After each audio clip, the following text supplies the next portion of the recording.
Breaking news. Los Angeles and Elon Musk were in the spotlight on Real Time with Bill Maher. Plus politics, protests and social media platforms. 99% of us just want to know, is it safe to pick someone up at the airport? That was one of several times in his opening monologue when Bill Maher reflected on the current situation in Los Angeles. One takeaway from the monologue was that things were far less bleak than they seemed. On the other hand, Maher rarely misses an opportunity to make a quip, which he did towards the end of said monologue. You know things are tense in LA when you read news about the Middle East to relax, he said, and shortly thereafter introduced his first guest, Senator John Fetterman, for a discussion on foreign and domestic policy. Maher and Fetterman are both outspokenly heterodox Democrats with several strongly held beliefs in common.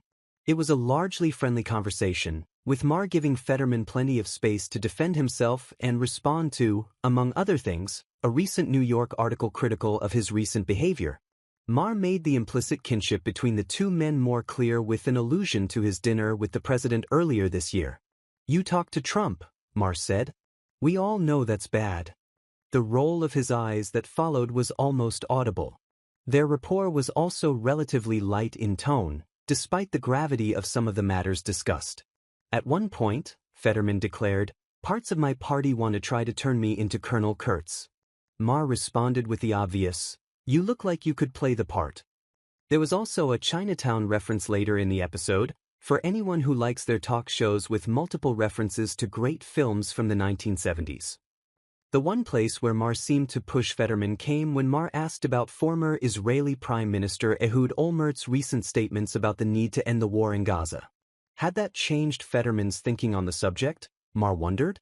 Fetterman's response, however, didn't allude to Olmert's comments at all.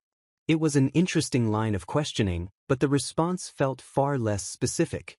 That said, for all of Fetterman's talk about holding true to some of his beliefs, whether or not they're popular with his party's base, one line of his that was far more in line with his party's overall beliefs got the loudest cheers of the night. "The big beautiful bill? I'm going to vote that down," Fetterman said. For the panel discussion, Eurasia Group President Ian Bremmer and Moral Ambition author Rutger Bregman took to the stage. The former is a regular real-time guest. The latter was making his first appearance on the show. Bregman was pretty charming, alluding to his Dutch background several times. "You call this mass protest?" he said early on. "This is nothing." Maher got more specific about the political ramifications of what's happening in California, including asking his guests if this was Gavin Newsom's moment. Maher brought up his earlier support for the governor. Bregman's analysis of the situation was bleak. "The one thing that relieves me is that it's all so incompetent," he said of the Trump administration's recent actions. "If Viktor Orban would be in charge right now, I would be much more worried, because that guy is generally smart." Bremmer threw cold water on the idea that Newsom could use this moment as a way of winning higher office.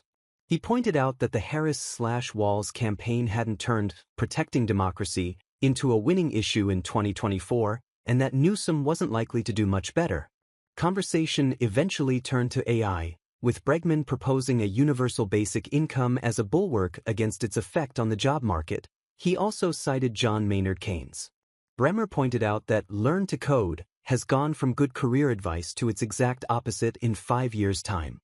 And Bregman struck a note of relative optimism, saying, "I think we shouldn't underestimate capitalism's ability to come up with new bullshit jobs."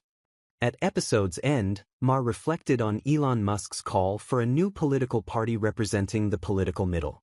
"If the recent past is any indication, Elon is, like, the worst guy to do it," he said, and launched into a lengthy critique of Musk's ownership of Twitter and time at Doge. "You just switched it from a place conservatives felt supremely unwelcome to the reverse," Maher said of the former. "That's not what it looks like to appeal to 80%. It was a highly focused argument, and while Maher seems more optimistic about the better angels of Musk's nature winning out, it was also a mostly compelling one.